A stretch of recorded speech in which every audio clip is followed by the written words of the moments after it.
All right, welcome back to another episode of D2D Success Stories. Here today with Jordan Binning. Welcome, man. Thank you, man. Grateful to be here. Yeah. You're very highly recommended by Seth, who we just had 2 weeks ago. He's a good dude. Yeah. I love Seth. So I'll intro you just a touch, and then we'll go backwards from there. So currently CEO at NuSun Power. Yep. Got a big old org running, 1,000-ish reps. Yep. And then prior to that, had this long career in alarms with Vivint, one of the VPs over there. Yeah. Bunch of history. Going back to 2008, is that right? Yeah. So started out a small company for 5 years, visual security. Blackstone bought Vivint and kind of transact and kind of headhunted top talent in the industry. Went to Vivint for 7 years. There for 7, end of 2020, started NuSun Power. There you go. Yeah. And we'll tell all that in long form, but just wanted to kind of let everybody know who we're talking to first. So, let's go back to the beginning, man. Tell us kind of where you're from and growing up and that type of thing. Yeah, so I was born in Canada, moved to the States in 9th grade.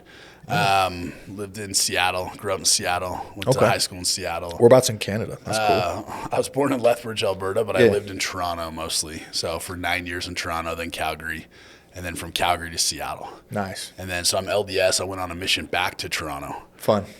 Which is super weird in the sense of, it was awesome, but weird in the sense of like I actually ran into a lot of people I knew growing up. Yeah, being from there. Yeah, kind of crazy. So then when I came, kind of like to tell a story, when I came back from my mission, when my family was in the States, they all got their green cards when I was on a mission. So my dad came down on a work visa. He kind of got headhunted for his job, came down to the States. We weren't allowed to work. So growing up, I just played sports. So I was never allowed to have a job. And my parents always did really, really well, but like, I never remember having, a ton of money in my bank account. Just always normal. Had a good house and stuff like that. But it's like, if I needed money, I had to go do chores, things like that. And so I remember when I was on my mission, my parents wrote a letter, an email saying, hey, we all got our green card. So for me to come back to the States, I had to come back on a scholarship for baseball. Otherwise, I wasn't even allowed to come back to the States, which is super weird. Like they wanted me to stay in Canada, right? So just that alone. So I had to come back to the States, playing baseball at a junior college. I tore my quad, and my buddy's brother, my buddy I went to high school with, his brother was like, hey, you can make $50K selling alarms. And I had never had a job at that point. So I was like, sign me up. That's kind of funny, just as a side note.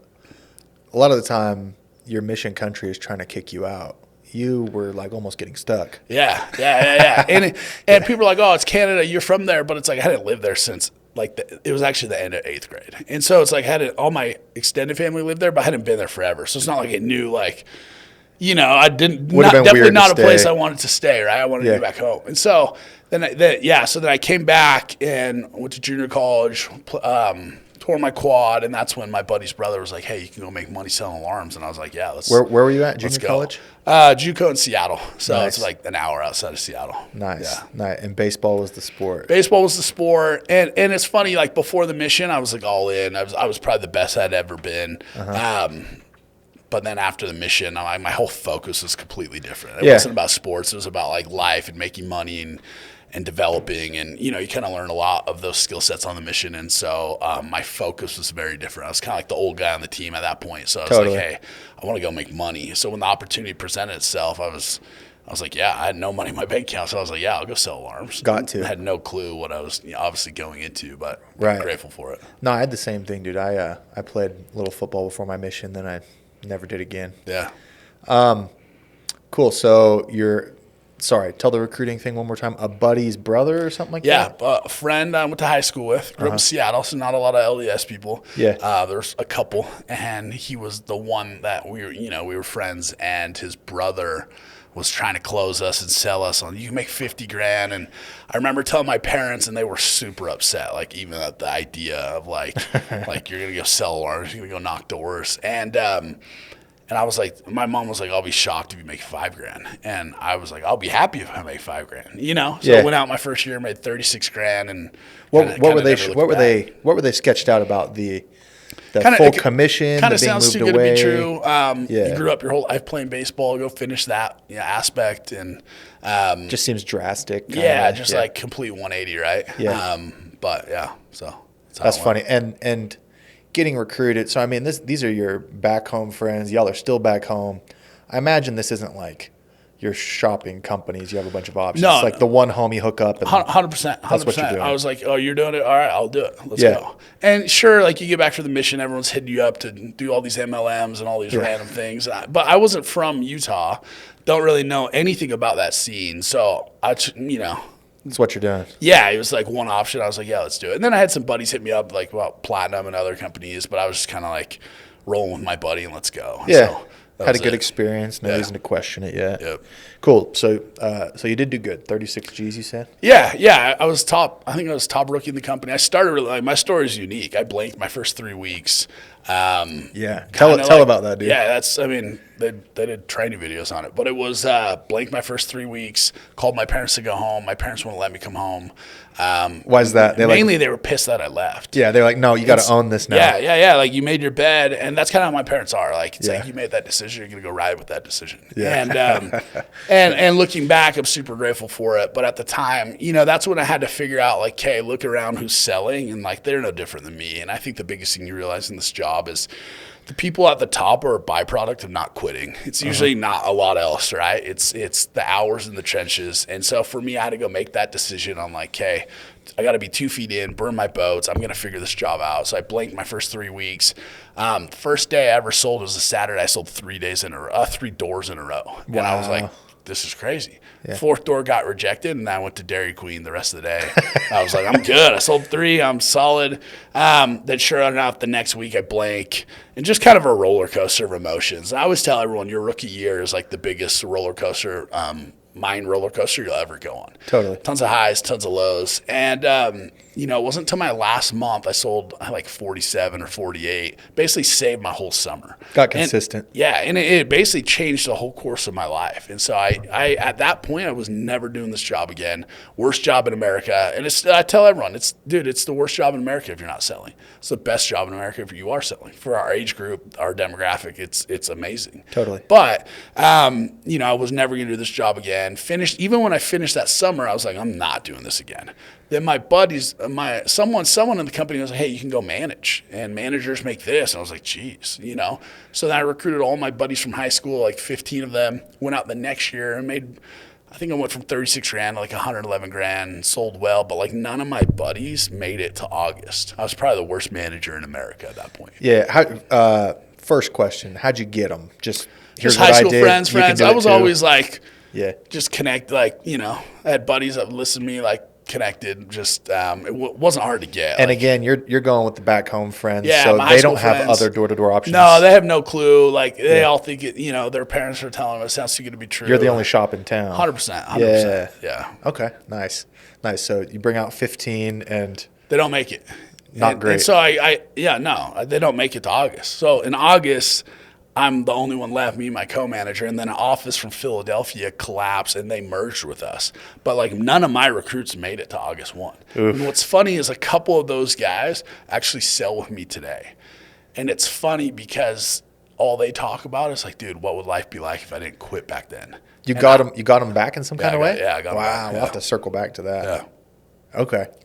I mean, like, you were a first-year manager, so it is what it is. Yeah. But looking back on it, why'd they all quit?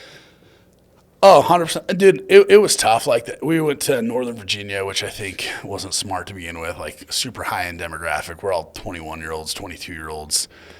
And it was funny, like, I like those people. I like feeling like I'm selling, like, affluent. I'm steamrolling someone like my parents. Like, you know what I mean? Like, I prefer that. Yeah. But it is harder to sell. And, and I was probably the worst manager in America. And I tell everyone, like, in this job, there's different steps and there's different lanes. Like, you're going to be a Dennis Rodman with 30 rebounds and 0 points and 0 assists. And then you're going to have to go to the next step and figure out how to be a triple-double guy. And as you graduate to the next step, you're now going to be the worst at that next step. Mm-hmm. And you have to realize that. And you have to go bridge that gap as fast as possible, because you could go be the best rep in the world and then go become a manager. But those don't correlate. You know what I mean? And I think people forget that. And different skill sets for different positions. Mm-hmm. And so for me, it was kind of a roller coaster figuring out all those different skill sets along the way. Yeah. But you did make a bunch more money. Yeah. personal production went up probably? Yeah, 100%. I sold way more. I think I sold double, maybe 2.5x. Managed, my guys didn't do amazing, but like for me, it was good. Like I learned a lot. And then the next year was kind of like the breakout year. Okay. Ran a big office. I went to school at BYU Hawaii. Ran a big office in 2010. And then that summer, I had 5 guys finish the summer. All 5 of those guys are still with me today. Gotcha. Then I could go back every year after that, and it's like 2014. I have 16 different offices from that one office. Yeah. Right? So it's like each along the way after 2010, I feel like I started to figure out, okay, what works, what doesn't, what can I do as a leader? What are the things that matter, what don't? And so it kind of took off since then. Nice. What are a couple of things you learned? Yeah, I feel like, dude, people want to follow someone like Alexander the Great, right? They want to follow someone like, I'm following this guy. Yeah. And like, no matter what, this dude's going to figure it out. And when you look at like the skill set of who people follow is they want to follow someone that at first is the best at selling, right?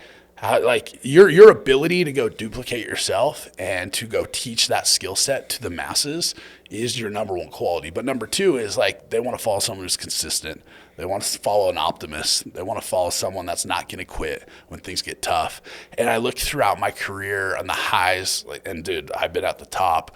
I've been fired. I've been at the bottom. Like, it's just how it goes. And those people have kind of stuck through the roller coaster. And so when you kind of go build that when you go build that loyalty and you build that army, it's as a leader, you now take on the responsibility of like, I got to go put these guys in the best possible situation to go win, to dominate, and set them up for life. Yep. So now it's more about like, hey, how do I go teach them more about like, hey, this is the vehicle to go make a ton of money, but to use that money to go get ahead. And it's not just to go buy the Lambo and buy the supercar, which a lot of my guys do. I'm not recommending. But, at the same time, how do you go buy the rentals? How do you go make the right investments? How do you have your money work for you? How do you go optimize the vehicle that we're in to go dominate life? Yep. 100% agree. So 5 of them still with you today, which that's, what are we talking, 14 years? Yeah, like my business partner today, CJ Adamson, I was college roommates with at BYU Hawaii. His first year was 2010. Love it. And when I remember the car ride, we're driving to a beach, us and all our roommates, and he was sitting behind me, and he's like, I will never do door to door, And it's just like, here we are. Yeah. So that's how it goes. That's some good longevity, man. Some good longevity. 14 years with 5 of those dudes. So, the next year, do some of them become managers? You split a team? No. So I ran one like really strong team up until 2014. Gotcha. So 2014 was our second year at Vivant. Yeah. We went there in 2013 when Blackstone bought Vivant. Yeah. 2014, I did like 3,500 accounts, alarm accounts. From that office, we split it into 5. And then it's just been like a splitting effect since then. That was the catapult. Exactly. So talk about going to Vivint. Was there any kind of good story there? Yeah, I mean, there's good and bad. 99% of it, I would say, was good. Let's talk about transitioning to Vivint. So it's like playing for the Yankees. Yeah. I grew up in Seattle. I went to school at BYU Hawaii. I didn't live in Utah. I didn't know much about like the scene or anything. Yeah. What's what. Like I didn't really even know at the time, right? They had just recruited me every year. Jason Brown and Scott Brown, who kept trying. My bosses when I went to Vivint. Every year. Try. Todd, blow us up. And met with him every year. I think I signed like 4 out of the 5 years. Like, it looks cool on paper. And then, what I valued. So you kept toying with it. But yeah. And what I valued was the opposite. And I feel like I've grown up since then. What I valued is small's better. When in reality, like never in the history of the world has been a competitive advantage to work for the little guys. Small isn't better. Tough truth. Yeah. 100%. Like no one's working for a Radio Shack today thinking, hell yeah, today's the day we're going to go dominate Apple and Amazon and Google. Like, no, you want the resources, you want the leadership, you want the structure. And when I went to Vivint, it's not like Vivint today. Like, let's linger on that for a second too, because that is a really good point. I deal with it in my work. Why do you think people think that? Like at the small company, you could be a big fish. Exactly. Yeah. You assume this. I can go to any area I want. Well, that's a red flag. That's not a green flag. That's a red flag. Yeah. That means your company you work for hasn't grown. Therefore, you can go wherever you want. Like that's not a green flag. That's a red flag. Yeah. And then you assume like, I could call the owner. And the biggest thing, my owners before I went to Vivint, like I'm still friends with both of them today. Like mutual respect. Talked to a couple. There's two of them. And I talk to them. Like if I see them, we're good. Yeah. I feel like I left the right way. Yeah. And but at the same time, like. Yeah, it's everything we talked about. Like you want the resources, the leadership, the structure. That's why Apple wins, right?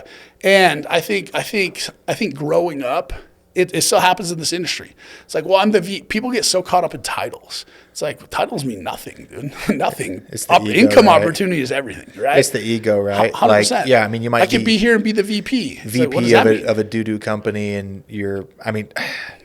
I don't want to sound like too like shallow, like it's just all about money. But at the end of the day, we work for money. The only actual measuring stick. For sure. Yeah. And I'm with you. It's 100% not all about money. Yeah. But money is one of the things that matter in your decision, right? Yeah. And more importantly, like, dude, I worked at Vivint. Technically, when I did alarms, the worst pay scales in the industry. But we all made more money. When I left to solar, I had out of the years I was there, I had all the top reps every year. Yeah. The majority of them came with me. They all made more money doing solar. Like for me, I that's all I can measure. You know what I mean? And so I'll never say like, oh, Vivint was bad. My time there was amazing. I'm good with it. You know what I mean? Yeah.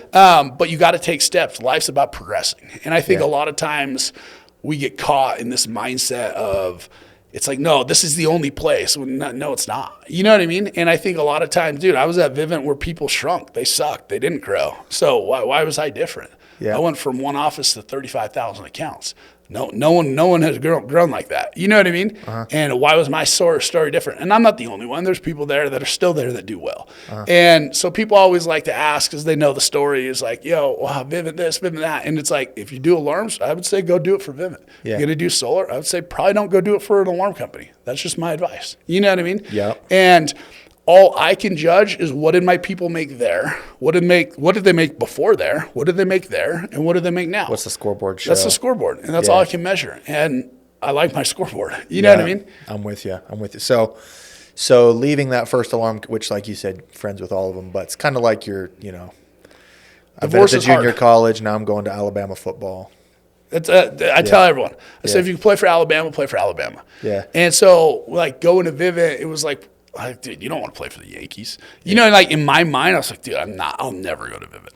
But then once I got there, I'm like, my eyes open. I'm like, dude, there was a lot of people. I was a top rep day one. But take that aside, leaders, regionals, visionary, like that's when I met like the Jason Brown, the Casey Ball, the Mendez guys I'm still really close with today that I consider mentors who got me to where I was at. Mm-hmm. And dude, there's a lot of dudes better than me. And I think growing in this space, you got to go put yourself in arenas that you're uncomfortable with, that force you to go elevate your game to go perform on the highest level. Expand, yeah. And when you work for a small company, you don't get that. You don't get any of that. Like, dude, iron sharpens iron. You got to go compete against the best every single day. And if you're not willing to do that and you're scared of that arena, this isn't for you. Totally. No, I'm with you. So you get there, and we already said some of this, but you get there, and second year is kind of your big jump off point where you guys just explode. Yeah, we grew like crazy. Yeah. Cool. So talk about some of just, I guess, things you continue to learn, and what are those things where like Vivint kind of expanded your mindset? Yeah, and I wouldn't even say it was Vivint. It was people at Vivint. Right. Like, totally. and like, if I mean like Jason Brown, Casey Ball, Mendez, those three in particular helped me a lot. And the reason why is I feel like it just allowed me to understand, like, my job as a leader is to go duplicate myself. People always get caught up like I'm the boss. It's like, no, dude, what makes a good leader? How many more leaders they go create? And so for me, it's like I want to go create as many good leaders as possible. I want guys to go wear the hat now. And I think that's the biggest thing I learned from Casey is go give them the hat now. Like, give them the hat now that they're probably not ready to wear, but they need to go wear it now, and they got to go act as if. And if people start acting as if, they're going to take ownership in what they're doing, and they're going to go be all in, and they're going to go build and work harder to go create something bigger. Totally. Yeah. Totally. So you learn that, and like you said, you scale from one team to 35,000 accounts. I'm not super acquainted with alarm numbers, but it's a lot. It's a lot of reps. Like, I don't know what else to say. Like, I think you said before we started filming, like 20% of the org was of the summer production. It was around 20%. Got you. My last 2 years of Vivint's org. Yeah. For sure. I guess talk about like new, unique challenges that you get when you're over a gazillion people. Yeah, like there's some of them you probably don't even know. Yeah, and I feel like I do a good job at like kind of going down all levels. Trying to. Yeah. Like, sure. and I feel like that's one of the if I have a couple strengths, that's probably one of them. Mainly just because I feel like if you got to, like, you know what I mean? Like, you got to have relationships on all level, whether they're the rookie, they're the vet, and the longer you work with people, obviously you're going to become closer and obviously become really good friends. But I feel like the unique thing you realize is it is hard to keep a pulse on everything that goes on.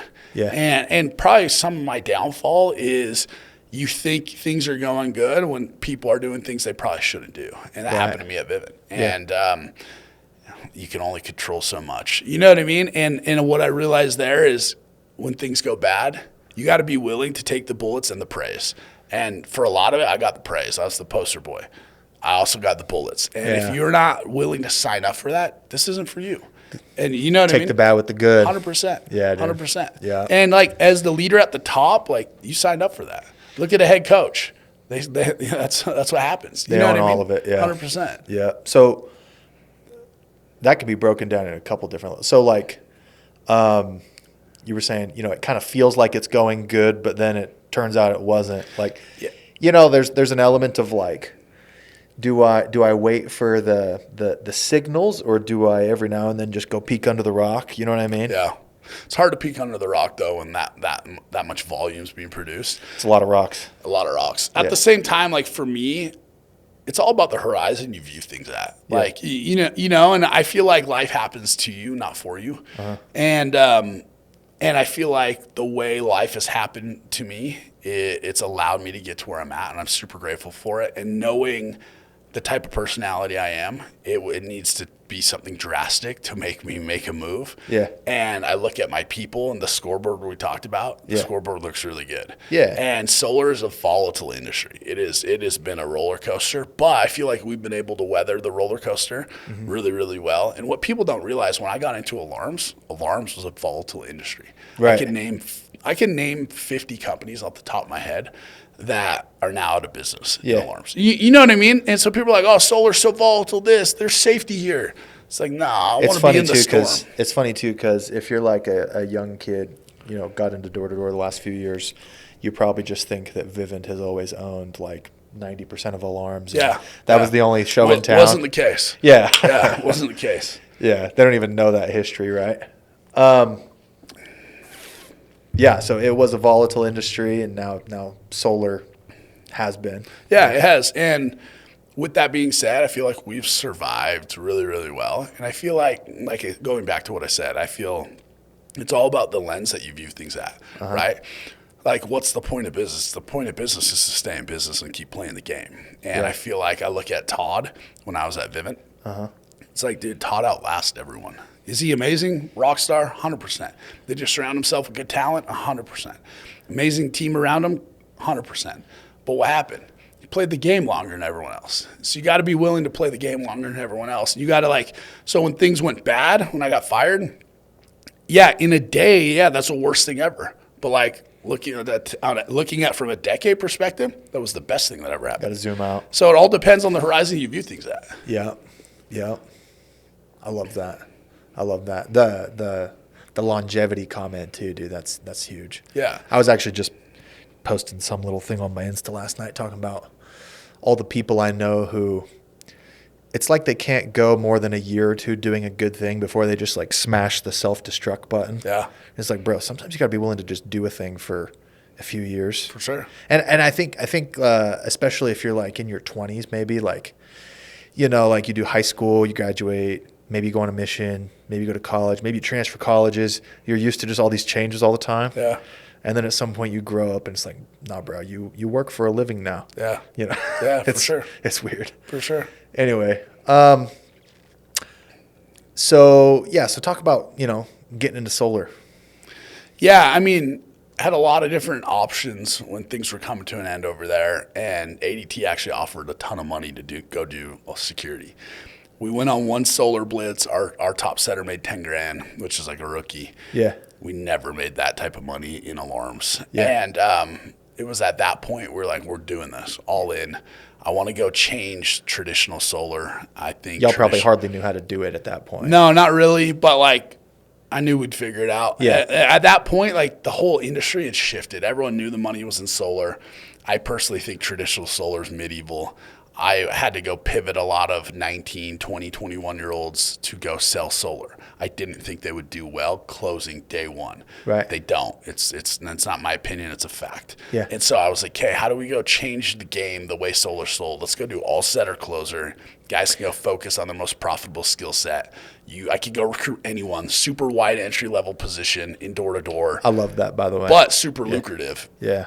And you don't have to have the same skill set as me. I don't have to recruit someone to say, you're going to go close a customer, get their social twice, blood sample now. It sounds like they have to, like, it's crazy. Yeah. And you're going to have the same skill set as me. Good luck. I can now look someone in the eye and say, you memorize these 4 sentences, find someone that's on the fence, tell them not to fall off the fence. A closer's going to be there tonight and close them. That's the thing people don't understand too, dude, because people who are just like married to self-gen models. Yeah. They look at it like you're doing the setter a disservice by not letting him make all the money. Something like that. But they don't ever consider that some of those setters, you can't even bring them in 100%. if you're going to make them close. And that's why we've had crazy growth. I led Vivint with 300 plus reps. We have 1,000 active reps today that got paid last month. And I look at that growth, and we've always grown. That's what we do. Yeah. But I look at that growth, the system that you're in matters. And being able to go have success at a very early stage of doing this job matters. Getting your people paid fast matters. Yeah. So I'm not interested in waiting 3, 4, 5 months to get an install. I'm not interested in that. I want to go condense traditional sales cycle and speed it up. I want to take everything I loved about alarms, fast paced, go, super competitive, and bring it to solar with solar pay, which is very different than alarm pay. And make the onboarding easy. 100%. Frankly, you can bring in just greener, maybe less skilled kids and still bring give in them anyone. an opportunity. And then I want to have a clear progression of a rep and say, this is how you get there. Yeah. This is the next step. And that's what people don't realize. They're like, oh, you're doing the setter. He can close. It's like, no, he actually can't close. But I'm going to get him good at closing because nothing breaks a setter-closer model worse than a bad closer. Right. And so you want to go be Dennis Rodman. What's the lane you're in? Master that lane. Figure out what you need to do to get the next step, and then keep progressing. And I feel like that's why we've had massive growth. Is we're very keen on progressing our people. This is the path, super transparent. How do you get there? Let's go do it. So that was kind of a first impression you had when you got into solar. Yeah. Cool, dude. Yeah, it's funny. I've never been involved in solar. I've just kind of caught market updates, peripherally. But I remember maybe 2019, before I was doing what I'm doing, I applied for a job, and they wanted to hire me to be a self-gen close, and I had zero experience. I was like, dude, I don't know about that. Yeah. It's a lot of sales process to learn at once. For sure. And nowadays, everybody I talk to is doing a setter closer model. I'm like, okay, great. Yeah. They all learned. Yeah. Yeah. And so I imagine trying to onboard all those guys and teach them all to sell solar at once right away was kind of chaotic. Yeah, because, dude, we were taking, I think that year I had 12 of the top 20 reps over there. So we were taking, these ADD alarm reps and saying, hey, how do you go sell solar? And that goes back to, a few of the right decisions we made. I feel like we partnered up with the right strategic install partner where it's kind of like solar for alarm reps. They're very good at just taking over the account and getting it installed. Yeah. And, I was lucky to make that decision with Bright Planet and been part of that growth and being, strategically aligned on getting them to where they're at. And we have a super deep relationship now. I don't think we would be here today if it wasn't for that relationship, for a lot of different reasons that, we can just leave it at that. But I think that matters. And I think having an install partner that knows and understands and, more importantly, appreciates sales. The tough thing with solar is you're dealing with actually construction companies. You know what I mean? So they don't know sales, and that's kind of the whole disconnect in the whole space is you're dealing with finance, you're dealing with sales, you're dealing with construction. And how do you go marry all three together to be vertically integrated to go win? And there's some that just don't get it. People don't understand there's ops like install, and then there's other ops, but I call them sales ops. It's like, a salesman could probably just walk in and figure them out. Yeah. recruiting. For sure. You know, as an example, there's these little things that we kind of call them operations, but they're very close to sales skill sets. Yeah. And so sometimes a guy will know how to do that stuff. And he'll be like, so now I also know install things. We're like, no, you do not. I've seen it. We saw it in our space. That's why so many installers went out of business last year. So you had all these kids that thought they could go do it. Right. And dude, you see who's swimming naked when the tide goes out, right? When things get tight, when finance companies are tightening up the way they pay installers, it exposes a lot of people. And I feel like the ability to get through the exposure and kind of go win through the chaos is you got to be disciplined and you got to be willing to stomach the storms. And I go back to like when I started this, it's like, dude, I didn't take a paycheck for 8 months. We were making money. Dude, it was my first time ever running a business. I didn't know what to do. I was just like, I'll figure it out. And it's been 4 years. We do $100 million in revenue. Do I think we've figured out everything's perfect? No, but that's how business goes. Like business is surviving chaos every single day and getting through the storms and progressing and learning as you go. It's like advanced while negotiating, but it's like advanced while surviving, you know? And I look at where we're at today and we're night and day when we first started. But it's like, with each new step becomes each new, you're attacking each new challenge, each new monster on how to go in. And the bigger you get, you face bigger monsters. Right. You know? I want to drive this home too because it's such a good point and you keep saying it. A lot of people think that winning is just like one snapshot in time, being able to have some big W on somebody else. But if 5 years later they're around and you're not around, that's the W. That's the W. Like survival is the W. Oh, dude, continuing to be in business. It's the infinite game. Yeah. It's and that's what I tell everyone. It's like, dude, the goal, like, what's the point of being married? The point of being married is to stay married. Right. Right. Like the point of doing business is to still stay in business and to keep winning.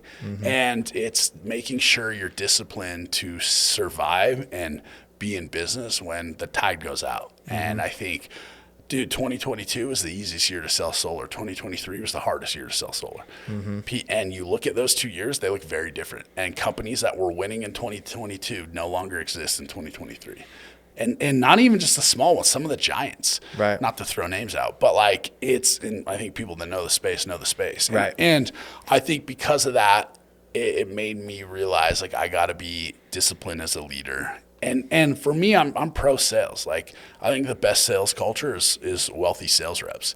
And so I want to do everything I can to go create that environment so my guys can go make the most amount of money and customers can go get the best possible service from the best strategic install partners that we've obviously been chosen to be aligned with.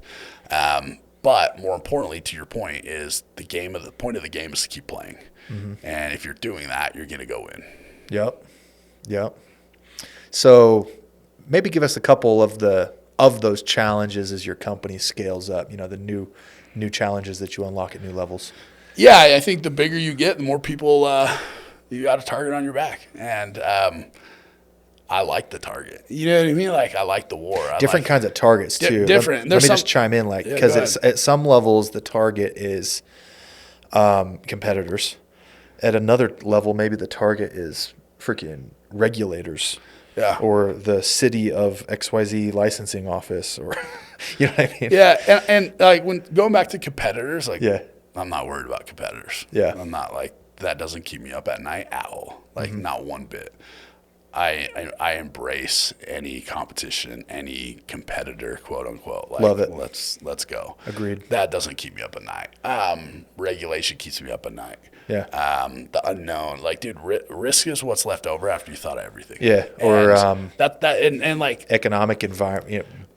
Even banks. that, I feel like, dude, I can stomach that. Like, and because the reason I could stomach that is, dude, I went 8 months when I started this without taking a paycheck. Yeah. Like, I'll do it again if I have to, because I've been good with my money. I've been good with our company's money, right? Like, but like more importantly is, and when I say regulation, solar's. The people are like, oh, the regulation's coming. It's like, no, the regulation's been happening. You know what I mean? Like, it's not like it's coming. People are like, oh, recession's coming. It's like, dude, it is more expensive to live today by 3x than it was 3 years ago. Well, they only declare recessions after you've been in one for 2 years. 100%. Yeah. And so it's like, dude, regulation happens every day in this space, as it should. I don't want, like, I want to be in something that's regulated. Like, we all do. I'm an owner. Like, Yeah. you know what I mean? I want this thing super tight knit. At the same time, like, what keeps me up at night is the unknown. And it goes back to what I just said. It's like risk is what's left over after you thought of everything. And so it's like what actually is going to like break you, you actually don't know. And like that, you look at like the history of the world, that's what happened. You know what I mean? COVID, war in Ukraine, like stuff that happens over the Great Depression. Stuff that happens, you're like, dude, you would have never guessed that. You know, it's the thing you don't know that you can't see coming that's actually going to wreck you. Yep. And so it's being prepared for the unknown. It's being financially prepared for the unknown. And also it's I think the key to winning is not getting too high and not getting too low. Like I'm paranoid. I'm always paranoid. And to your point, I'm not paranoid like of this competitor. Are they going to come? Like, dude, let's go to war. You know, I'm paranoid of the thing I don't know. And I feel like if I can continue to outwork people, I'm going to win. Yeah. And I look back at like the people that I saw win at Vivint, Todd included. I met with for the year I switched to Vivint. I met with Todd at midnight and left his house at 4 a.m. Like he was down to go win the war at all costs, Grinding, 100%. and he was, you know, they were huge, and he was wealthy. 100%. He didn't need to meet with me. He wanted to go win. Yeah. You know what I mean? Yeah. He wanted to win because that's who he is, Yeah. and that's why I like Casey, Jason. Like I learned a lot from them. So I wouldn't say it was Vivint. It wasn't like Vivint's just like people went to Vivint sucked. Like it's just. But also, like, I think the systems at a lot of companies are set up for you to go win. But ultimately, it's up to you to go take advantage of the resources given to you to go win. And if you do that, I think you can go win at anything you do. Also, like, you got to realize, like, there's stepping stones in life. You're not going to work somewhere until you're 60, right? And certain things happen to you to kind of put you in a lane, in a position to kind of go get to the next step. Yeah, agreed. So as we kind of wrap up, any parting advice you want to give anybody, be it a rep, manager, owner? Yeah, I would say on a rep manager like that level is, dude, be willing to do things that people aren't willing to do. And what I mean by that is the inches you need to go win are all around you. And I think a lot of times we compare ourselves to other people when really it's you versus you. Your job and your goal is to go beat your best every single day. And you don't understand how much of that is actually in your control. And then from a leadership standpoint, dude, well done is better than well said. And I think the biggest thing I've learned, I've tried to do, and dude, I've made over promises before. But it's like, dude, I want to know at the end of the day, like if I said something, I'm going to do it. And I think as a leader, like if you can go rest at like go to bed at night, for me, I think of three things. I can go to bed at night saying, I said I'd do this and I did it. Or my guys in the best possible situation make the most amount of money. And number three, as a rep, as a manager, when you go to bed at night, you got to ask yourself, I work at this company. Who at this company am I aspiring to be? And if the answer is no one, you're in the wrong place. And when I say that, I mean run. Like go, like you need to be like the job of a leader is to be like, yeah, I want to be this guy. He's going to pull me to that level as fast as possible. If you're sitting and you work for XYZ company and you're like, dude, everyone above me is a scrub, you need to leave. Yeah, you're the best guy over there. 100%. Yeah. If you're the best in the room, you're in the wrong room. Yep. Yeah. Agreed. Love that. So if our listeners want to catch up with you, where can they find you? It's tough, man. I don't have Instagram. I don't have social media. I don't have anything, you know, and I never have. Yeah. And I think why is like, I want no distractions. You know what I mean? I respect it. I want like dialed in focus. I want to go win. And if you know how to get a hold of me, you'll figure out how to get a hold of me. Yeah, you know what I mean? Hit up Seth, and Seth will gatekeep for you. I'll take Seth as my bodyguard all day. I'm just playing. I'll take Seth. Yeah, Seth's the bodyguard. Yeah. Yeah, no, I love Seth. There you go. But, yeah. Cool, man. Well, thanks for coming on. Thank you. Appreciate it. Thanks for tuning in for another episode of D2D Success Stories. Check back in with us next week for another.